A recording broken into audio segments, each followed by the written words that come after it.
But what we tried to do today is indicate some static applications for different things. So we've looked at haymakers, the big punches, single ones, multiple ones. We've looked at some grabs. We've looked at some encroached positions and tackles. And then we tried to look at what happens if, under pressure, the first thing you do doesn't work. So how do we follow through? So we never get a freeze moment. If you experience failure in training, then you can anticipate it. And good training should expose you to little things going wrong. And Kumite often does that in the sport Kumite model.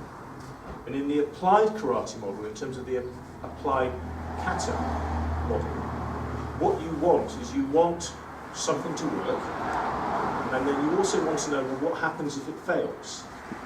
And you find that, hang on a second, this drill that I'm doing is the drill for if the other thing fails. And this one is the drill in case that fails. And suddenly, you can do what's called a failure cascade. So even when everything goes wrong, you're continuously moving to try and get the initiative back. So the other person never has a chance to capitalise on that failure. So you're always trying to take the initiative and follow through and move through. So none of the moves that you've done with me today have been designed to kind of replicate a fight that's going movement A, B, C, D, E, F, G. It'll only be little sequences. But the idea is that if something goes wrong somewhere along the line, you divert immediately into something else. And kata gives you a fantastic framework for that.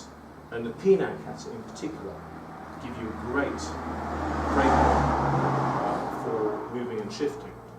And you shouldn't think, because they're taught to beginners, that they are somehow inferior to the other kata. The first thing you teach beginners is the fundamental things they need to know.